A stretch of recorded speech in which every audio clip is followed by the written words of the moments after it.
Welcome sa Cloudy Movie Recap. Ang pelikulang ikukwento natin ngayon ay ang Riverdance, halina't simulan na natin.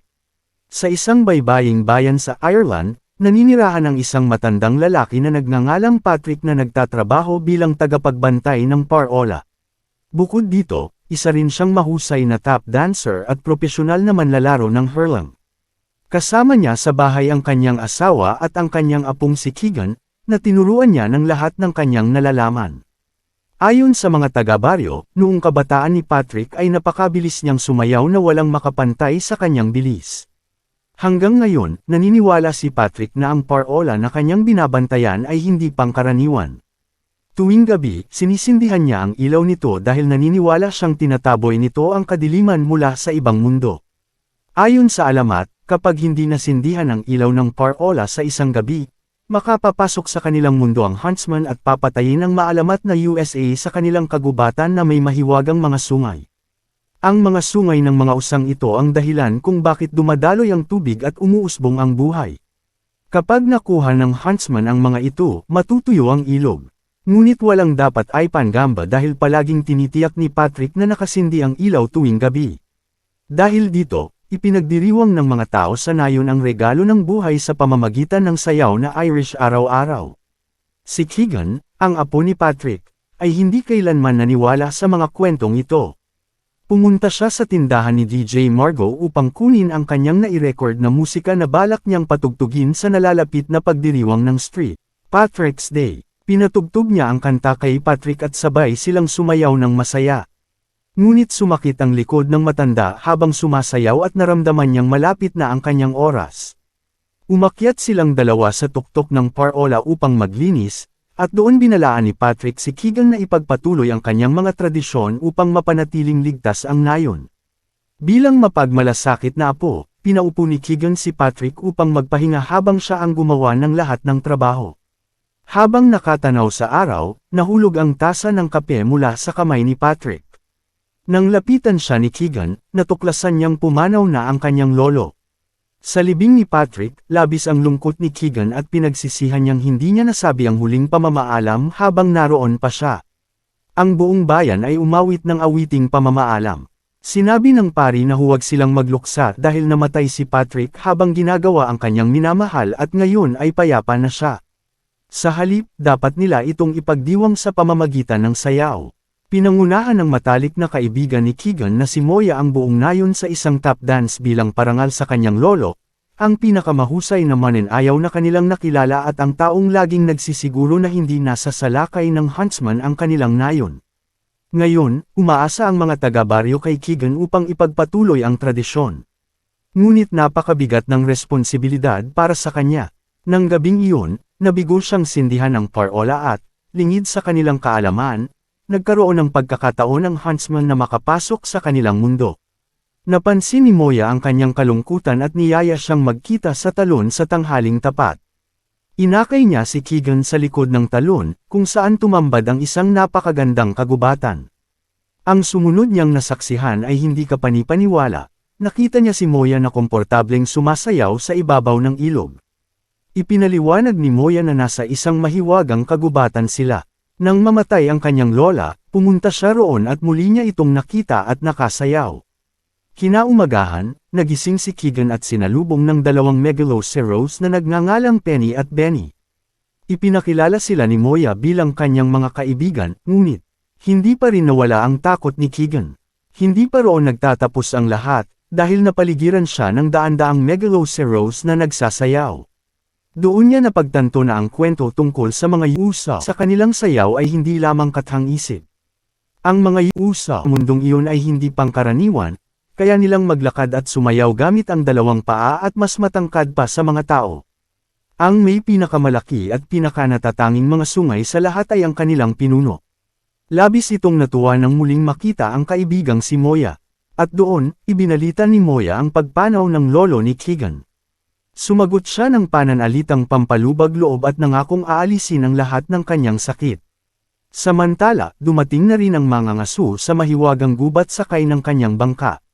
Naglagay siya ng mga patibong sa bawat sulok ng gubat at sinimulang hanapin ang kinaroroonan ng mga megaloceros. Dinala si Keegan sa isang lugar upang maibsan ang kanyang sakit.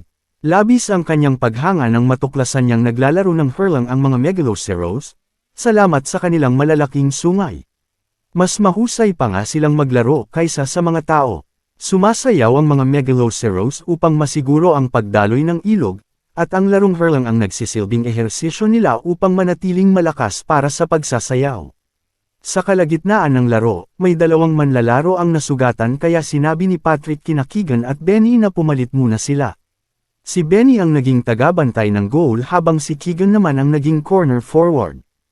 Inukita ng mga ibon si Keegan ng hurley at helmet, at nagsimula ang laro. Lamang ang kalabang koponan sa una hanggang sa palakasin ni Patrick ang loob ni Keegan at sabihing maglaro siya na parang nanunood ang kanyang lolo. Mag-isa niyang nadala ang bola at naipanalo ang laro para sa kanyang koponan. Sa inis, ibinato ng isang kalaban ang bola ng malayo. Sinundan ito ni Keegan at napansin ang isang misteryosong kuweba. Pumasok siya upang siyasatin ito at namangha sa mga guhit sa loob, ngunit bigla siyang dinakip ng mga ngaso. Napagtanto niya ang malaking pagkakamali na nagawa niya nang hindi niya sindihan ang parola noong gabi, kaya nagkaroon ng daan ang mga ngaso papasok sa kanilang mundo. Nangako ang mga ngaso na ibabalik ang kanyang lolo, ngunit naalala ni Keegan ang bilin ng kanyang lolo na huwag kailanman magtiwala sa mga ngaso, kaya tinanggihan niya ang alok. Hindi niya masabi sa iba ang kanyang nakita dahil alam niyang siya ang may kasalanan sa nangyari. Dinala ni Patrick si Keegan sa dagat, na ipinahayag niyang pintuang daan ng mga espiritu mula sa nakaraan, kasalukuyan, at hinaharap. Sa tulong ni Patrick, nakilala ni Keegan ang tagapagbantay ng tarangkahan upang alamin kung dumaan doon ang kanyang lolo. Ibinahagi ng tagapagbantay ang mabuting balita na hindi lamang naglakad kundi sumayaw pa ang kanyang lolo habang tumatawid sa tarangkahan. Bahagyang nabawasan ang sakit sa puso ni Keegan at handa na siyang bumalik at bantayan ang nayon tulad ng kanyang lolo. Dinala siya ni Moya sa dagat kung saan niya nakita ang kanyang lola. Doon ay nagkaroon si Keegan ng pangitain na masaya ang kanyang lolo sa kabilang buhay. Naputol ang pangitaing ito dahil sa putok ng baril ng mga ngaso. Buhat ni Patrick sina Keegan at Moya gamit ang kanyang mga sungay at nagsimulang tumakas ang buong kawan habang hinahabol sila ng mga ngaso. Halos mahuli si Benny dahil sa kanyang bigat at hindi siya marunong kumaripa tulad ng iba.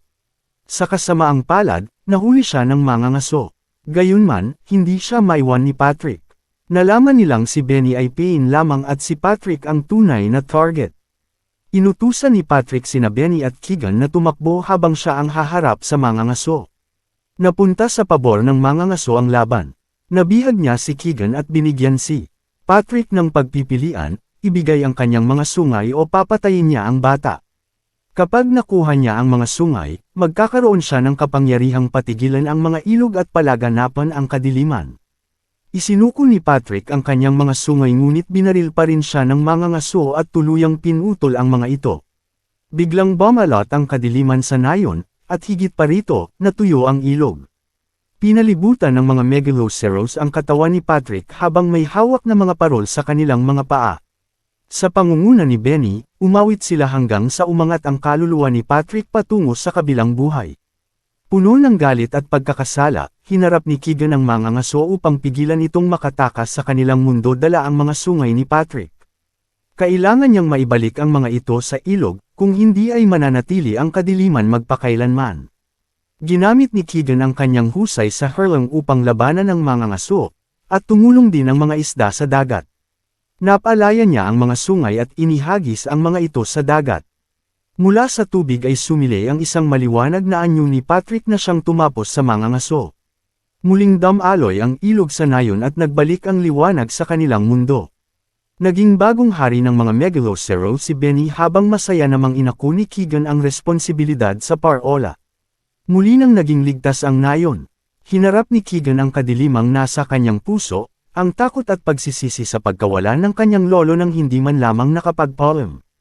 Natutunan niyang lampasan ang kanyang takot at ipagpatuloy ang pamana ng pag-iilaw ng parola. Sa pagnanais na makibagay sa nayon sa Ireland, itinanghal ni Moya, ang batang Kastila, ang sayaw na flamenco sa pagdiriwang ng araw ni San Patricio.